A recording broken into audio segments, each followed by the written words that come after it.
कहानी की शुरुआत में हम एक बहुत ही सुनसान जंगल को देखते हैं। यह जंगल देखने में बहुत ही ज्यादा डरावना और खामोश लग रहा था। इस जंगल के बिल्कुल बीचों बीच हम एक पुरानी लकड़ी के कैबिन को देखते हैं जो काफी पुराना था। इस पुराने घर के अंदर कुल 3 लोग अपनी जिंदगी गुजार रहे थे। इनमें एक मॉम है जिसका नाम नॉर्मा है और उसके साथ उसके 2 छोटे बच्चे भी रहते हैं जिनके नाम सैम और नोलन है। इन तीनों लोगों का बाहरी दुनिया से अब कोई भी कनेक्शन नहीं है। ये लोग पूरी तरह से दुनिया से कट चुके हैं। दरअसल बात यह है कि आज से कुछ साल पहले इस पूरी दुनिया में एक बहुत ही भयानक शैतान ने हमला कर दिया था। उस शैतान के हमले के बाद दुनिया में बहुत तबाही मची थी, जिसके बाद इस पूरी दुनिया में बस गिनती के कुछ ही लोग जिंदा बच पाए थे। अब काफी सारे साल गुजर जाने के बाद ये दुनिया अब बिल्कुल बदल चुकी है। सब कुछ तबाह हो चुका है। नॉर्मा के मुताबिक वो ईविल आज भी इनके इस घर के आसपास ही कहीं रहता है और हमेशा इन पर नजर रखता है। नॉर्मा अक्सर अपने दोनों बच्चों को बताती है कि वह शैतान बहुत ही ज्यादा चालाक है। वह शैतान कभी भी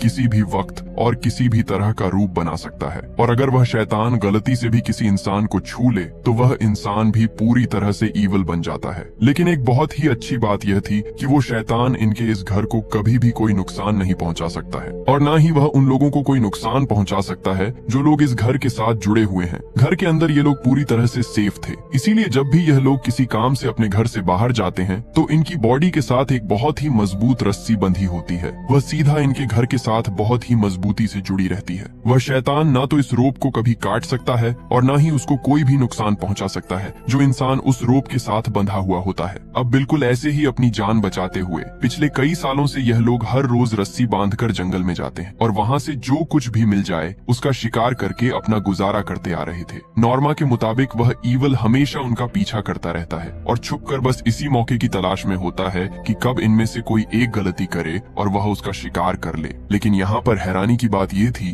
कि दोनों बच्चों ने आज तक उस ईविल को अपनी आंखों से कभी नहीं देखा था। इसीलिए नॉर्मा ने अपने बच्चों की सेफ्टी के लिए कुछ बहुत ही सख्त रूल बनाए हुए थे। नॉर्मा हर रोज शाम को खाना खाने से पहले अपने बच्चों से वह सारे रूल सुनती थी। वह ऐसा इसलिए करती थी ताकि जब कभी नॉर्मा इनके बीच ना रहे तो दोनों बच्चे इस जंगल में अकेले खुद को सरवाइव कर सकें। इसके साथ ही नॉर्मा उनको कुछ डरावनी कहानियां भी सुनाती थी। वह चाहती थी कि ईविल का डर बच्चों के दिल में अच्छी तरह से बैठ जाए ताकि वह कभी भी उन रूल्स के खिलाफ जाने की हिम्मत न कर सके। नॉर्मा अपने बच्चों को बताती है कि तुम्हारे डैड को भी उस ईविल ने छू लिया था, इसीलिए मजबूरन बिल्कुल ना चाहते हुए भी अपनी जान बचाने के लिए मुझे उन्हें मारना पड़ा। अब रात का टाइम हो जाता है और सैम और नोलन अपनी अपनी जगह पर सो जाते हैं। लेकिन तभी एक बहुत ही अजीब सी आवाज नॉर्मा को बिल्कुल भी सोने नहीं देती। नॉर्मा को ऐसा फील हो रहा था कि बाहर अंधेरे में कोई है जो उसे आवाज देकर बुला रहा है। जैसे ही नॉर्मा हिम्मत करके घर से बाहर जाती है तो वह सीधा उस शैतान को देखती है। वह शैतान किसी भी तरह से इनके कैबिन के अंदर घुसने की कोशिश कर रहा था, लेकिन वह ईविल किसी भी हालत में उस घर के अंदर नहीं आ सकता था। इसीलिए नॉर्मा उसको देखकर बिल्कुल भी नहीं घबराती है। अगली सुबह सूरज निकलते ही यह तीनों लोग फिर से शिकार के लिए जंगल में जाते हैं। वहाँ जंगल में इनको खाने के लिए जो कुछ भी मिलता था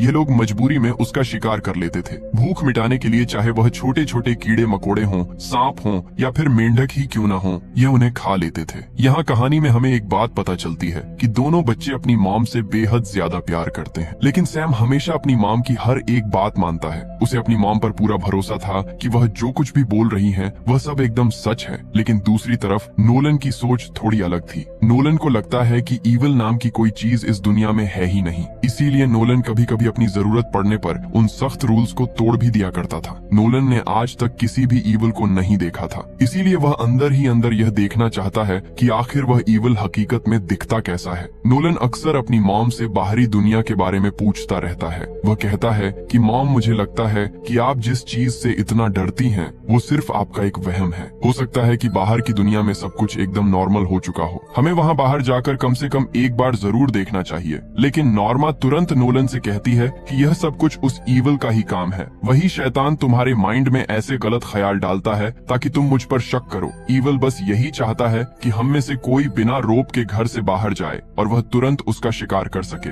इसके बाद अगली सुबह शिकार करते हुए नोलन को एक बहुत ऊंचे पेड़ के ऊपर से एक पक्षी के अंडे रखे हुए मिल जाते हैं। जब वह बहुत ही ध्यान से उनको उठाने की कोशिश करता है तब अचानक से उसका हाथ लगने से एक अंडा नीचे जमीन पर गिर जाता है। अब मुश्किल यह थी कि नोलन की रोप इतनी ज्यादा लंबी नहीं थी कि वह उस गिरे हुए अंडे तक आसानी से पहुंच पाता। अब अगर नोलन को वह अंडा किसी भी तरह से चाहिए तो उसे अपनी रोप को खोलकर थोड़ा आगे जाना होगा। नोलन बिल्कुल ऐसा ही करने वाला था और अपनी रोप खोलने ही वाला था कि तभी वहाँ पीछे से सैम भाग कर आ जाता है और उसे ऐसा करने से रोक लेता है। सैम बहुत ही गुस्से में कहता है कि रोप खोलते ही वह ईवल तुम पर सीधा हमला करके तुम्हें मार देगा, इसलिए हम दोनों के लिए अच्छा यही है कि हम चुपचाप अपने घर वापस चले जाएं। नोलन पहले तो उस वक्त कुछ भी नहीं कहता, लेकिन वहाँ से वापस जाते हुए नोलन बहुत ही ज्यादा गुस्से में आ जाता है। वह गुस्से में आकर जानबूझकर सैम की रोप पर अपना पैर रख देता है। पैर रखने की वजह से सैम का बैलेंस बिगड़ जाता है। वह फिसलकर सीधा नीचे गिर जाता है और झटके से उसकी रोप पूरी तरह से खुल जाती है। नीचे गिरते ही सैम का पैर एक पेड़ की टहनी के बीच में बुरी तरह से फंस जाता है। नोलन अब चाहकर भी सैम की मदद के लिए उसके पास नहीं जा सकता था, क्योंकि उसकी खुद की रोप बहुत छोटी थी। इसीलिए वह अपनी मॉम को मदद के लिए बुलाने के लिए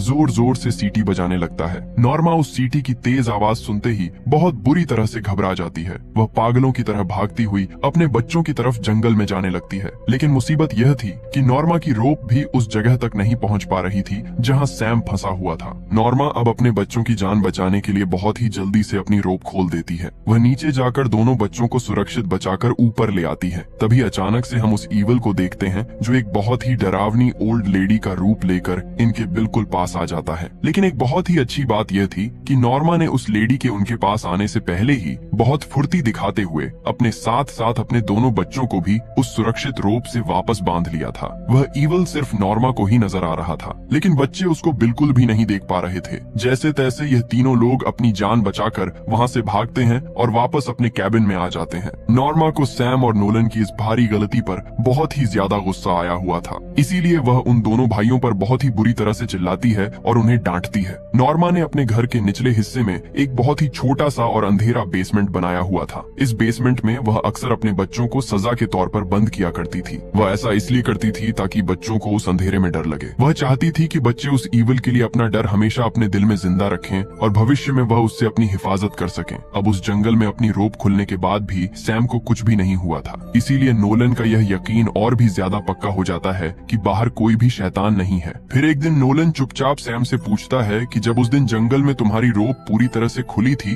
तो क्या तुम्हें सच में कुछ अजीब फील हुआ था? तब सैम जवाब देता है कि मुझे उस वक्त का कुछ भी याद नहीं है, लेकिन नोलन तुरंत कहता है कि मुझे वो सब कुछ बहुत ही अच्छे से याद है। जब तुम्हारी रोप पूरी तरह से खुली थी तब वहाँ पर कुछ भी नहीं हुआ था, वहाँ कोई शैतान नहीं आया था। इसका सीधा और साफ साफ मतलब यही है कि हमारी मॉम सिर्फ और सिर्फ एक वहम में जी रही है। ईवल नाम की कोई भी चीज कहीं पर भी नहीं है। मुझे पूरा यकीन है कि बाहरी दुनिया आज भी बिल्कुल वैसे की वैसी ही है। लेकिन सैम को अपनी मॉम की बातों पर पूरा यकीन था, इसीलिए वो नोलन की बातों पर ज्यादा ध्यान नहीं देता और उसकी बात टाल देता है। एक दिन नोलन और नॉर्मा अपने घर के पास बने ग्रीन हाउस के अंदर कुछ ताजी सब्जियां लगा रहे थे। तभी नोलन का ध्यान अपनी मॉम की कमर पर जाता है, जहाँ वह एक बहुत ही अजीब सा सांप का टैटू देखता है। जब नोलन हैरान होकर उससे इस टैटू के बारे में पूछता है तब नॉर्मा उसे बताती है कि मुझे वह ईवल अक्सर एक भयानक सांप की शक्ल में दिखाई देता है, इसीलिए मैंने अपनी कमर पर यह सांप का टैटू बनवाया था ताकि वह ईवल मुझे आसानी से पहचान ना सके। तब नोलन बहुत ही ज्यादा प्यार से और समझाते हुए नॉर्मा से बात करने की कोशिश करता है। वह कहता है कि मॉम, हो सकता है कि बाहर की दुनिया सच में बिल्कुल ठीक हो चुकी हो, हमें कम से कम एक बार तो बाहर जाकर देखना ही चाहिए। ऐसा कैसे हो सकता है कि इस पूरी दुनिया में सिर्फ हमारा ही घर सुरक्षित बचा हो? तब नॉर्मा बहुत ही गुस्से में नोलन को समझाती है कि तुम भगवान का शुक्र करो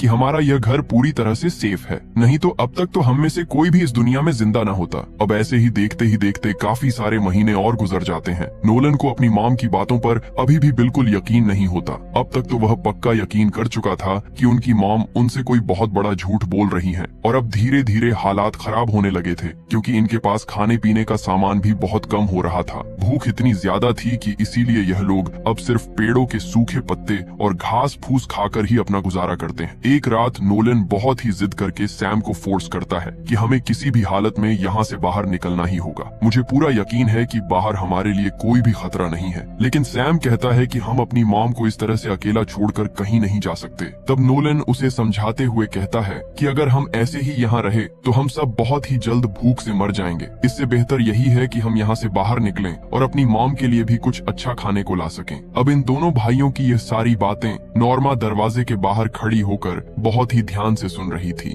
अगली सुबह नॉर्मा अपने दोनों बच्चों के पास आती है और उन्हें एक बहुत ही पुराना कैमरा और उसके साथ कुछ पिक्चर्स दिखाती है, जिसके बाद नॉर्मा अपने बच्चों के साथ मिलकर एक नई पिक्चर क्लिक करती है। वह ऐसा इसलिए करती है क्योंकि अब उसे भी अंदर ही अंदर ये फील हो रहा था कि अब उसके बच्चे उसे हमेशा के लिए छोड़कर चले जाएंगे। नॉर्मा अपने बच्चों को कहती है कि हमारे पास अब खाने को बिल्कुल भी कुछ नहीं बचा है, इसीलिए हमें अब ना चाहते हुए भी अपने डॉग को मारना ही होगा। इस डॉग को मारने से हमें आराम से 1 महीने तक का खाना मिल सकता है। लेकिन नोलन अपने डॉग, जिसका नाम टॉम था, उससे बहुत ही ज्यादा प्यार करता था। वह किसी भी तरह उसे बचाना चाहता था, इसीलिए नोलन अपनी मॉम को ऐसा करने से साफ इनकार कर देता है। तब नॉर्मा कहती है कि मुझे तो अब लगता है कि तुम पर भी उस ईवल का असर होने लगा है। वही शैतान तुम्हें हमारे खिलाफ कर रहा है ताकि वह हम सबको अलग अलग करके मार दे। नोलन के बार बार मना करने पर भी नॉर्मा उसकी एक भी बात नहीं सुनती और जबरदस्ती टॉम को लेकर ग्रीन हाउस में चली जाती है। नॉर्मा अपना क्रॉसबो लेकर टॉम को बस मारने ही वाली थी कि तभी नोलन भागता हुआ वहां आ जाता है। नोलन बहुत ही चालाकी से ग्रीन हाउस का दरवाजा बाहर से लॉक कर देता है और नॉर्मा से कहता है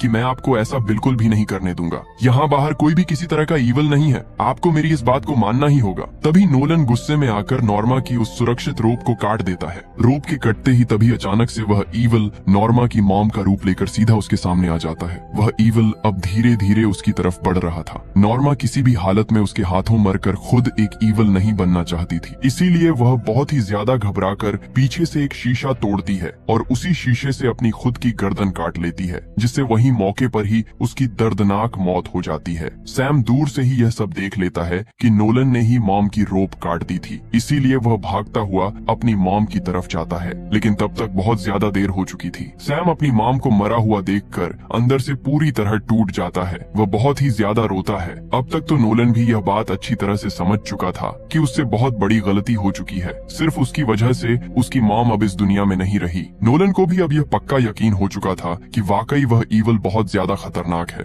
उसने हमारी मॉम को भी मार दिया। सैम अपनी मॉम के मरने के बाद बहुत ज्यादा बीमार हो चुका था, क्योंकि उनका ख्याल रखने वाला अब इस दुनिया में कोई भी नहीं बचा था। इनके पास अब खाने के लिए भी कुछ नहीं था, यानी इस जंगल में इनका सरवाइव करना अब पहले से और भी ज्यादा मुश्किल हो चुका था। एक दिन सैम की तबीयत बहुत ही ज्यादा खराब होने की वजह से वह घर पर ही रुका हुआ था, इसीलिए नोलन अकेला ही शिकार के लिए उस जंगल में चला जाता है। काफी आगे तक जाने के बाद नोलन को अचानक से एक सड़क नजर आती है। तब नोलन जोर जोर से मदद के लिए चिल्लाता है कि शायद कोई इंसान इधर से गुजर रहा हो और वह इनकी मदद कर सके। लेकिन काफी देर तक इंतजार करने के बाद भी वहाँ कोई भी इंसान नहीं आता, इसीलिए नोलन बहुत ही ज्यादा उदास होकर वापस अपने घर की तरफ जाने लगता है। नोलन बस घर के अंदर जाने ही वाला था कि तभी उसे पीछे से किसी अजनबी की आवाज आती है। वहाँ एक आदमी आता है और नोलन से बहुत ही आराम से कहता है, मैं इसी सड़क से गुजर रहा था, तभी मुझे तुम्हारी चिल्लाने की आवाज सुनाई दी। तुम किसी से मदद के लिए आवाज लगा रहे थे, क्या तुम बिल्कुल ठीक हो? नोलन को तुरंत शक होता है और उसे लगता है कि यह वही ईवल ही है जो अब एक आदमी का रूप लेकर उसको अपने बहकावे में लाने की कोशिश कर रहा है। तभी बीमार हालत में सैम अपनी मॉम का क्रॉसबो लेकर घर से बाहर आता है और सीधा उस आदमी की तरफ पॉइंट कर लेता है। वह आदमी बहुत ही प्यार से उन्हें समझाने की कोशिश करता है कि मैं तो सिर्फ तुम्हारी मदद करने के लिए ही यहाँ आया हूँ। अगर तुम्हें मेरी कोई भी मदद नहीं चाहिए तो मैं चुपचाप बिना कोई प्रॉब्लम किए यहाँ से वापस चला जाता हूँ। जैसे ही वह आदमी मुड़कर वहाँ से वापस जाने वाला था, तभी सैम बिना कुछ सोचे उस पर अपना क्रॉसबो चला देता है। तीर सीधा जाकर उस आदमी को लगता है, जिससे उसे काफी चोट आ जाती है। लेकिन वो आदमी अपनी जान बचाने के लिए रेंगते रेंगते जंगल की तरफ चला जाता है। नोलन अब उस आदमी के पास एक बैग देख लेता है, इसीलिए वह जंगल में उसके पीछे पीछे जाता है। वो आदमी अपनी आखिरी सांसें लेते लेते मदद के लिए कॉल करने की कोशिश करता है। नोलन बहुत ही जल्दी से उस आदमी से वह बैग छीनकर अपने घर वापस आ जाता है। जब वह उस बैग को खोलते हैं तो उसमें से उन्हें बहुत सारा खाने पीने का सामान मिल जाता है। इस बात से इन दोनों भाइयों को तुरंत यह एहसास होता है कि इन्होंने एक बिल्कुल बेगुनाह इंसान को मार दिया। खैर, काफी सारे दिनों की भूख के बाद जब इन्हें खाने का सामान मिलता है तो ये दोनों भाई पागलों की तरह उस खाने पर टूट पड़ते हैं। उसी रात को अंधेरे में इन दोनों भाइयों को जंगल के बीच से एक छोटी सी बच्ची के रोने की आवाजें सुनाई देती हैं। वह बच्ची बहुत ही डरी हुई हालत में इनको बताती है कि मेरे डैड किसी की मदद करने के लिए इस जंगल के अंदर आए थे, लेकिन काफी सारे घंटे गुजर जाने के बाद भी वह अब तक वापस नहीं आए। सैम को बहुत ज्यादा बुरा फील होता है और वह यहाँ उस लड़की को सब कुछ सच सच बता देता है और उसे कहता कहता है कि मुझे लगा था कि वह कोई ईविल है, इसीलिए मैंने बहुत बड़ी गलती से उन पर अपना क्रॉसबो चलाकर उनको मार दिया। ये भयानक सच सुनते ही वो लड़की बहुत ही ज्यादा डर जाती है और अपनी जान बचाने के लिए वहाँ से तेजी से भागने लगती है। सैम भी अब उस लड़की को रोकने के लिए उसका पीछा करता है, लेकिन जंगल में थोड़ा ही दूर आगे जाने पर उसे अचानक से एहसास होता है कि वह इस जंगल में बिल्कुल अकेला खड़ा है। तभी उसे अपने आसपास वो ईविल नजर आने लगता है। लेकिन यहाँ पर सीन कट होता है और हम सीधा नोलन को देखते हैं, जो सैम की तलाश में घबराता हुआ जंगल में जाता है। नोलन को अब ऐसा लगने लगा था कि ईविल ने सैम को पूरी तरह से अपने कंट्रोल में कर लिया है। काफी देर तक सैम को ढूंढने पर जब नोलन को सैम कहीं भी नहीं मिलता तो वह निराश होकर अपने घर लौट आता है। तभी अचानक उसे घर के अंदर सैम दिखाई देता है, जो एक तरफ अपना मुंह करके बहुत ही गुमसुम हालत में बैठा हुआ था। देखते ही देखते सैम नोलन को मारने की कोशिश करने लगता है और इसी बीच वह पूरे घर को आग भी लगा देता है। सैम ने नोलन को घर के अंदर ही बुरी तरह से लॉक कर दिया था, लेकिन नोलन अपनी जान बचाने के लिए भागकर घर के उस बेसमेंट में चला जाता है।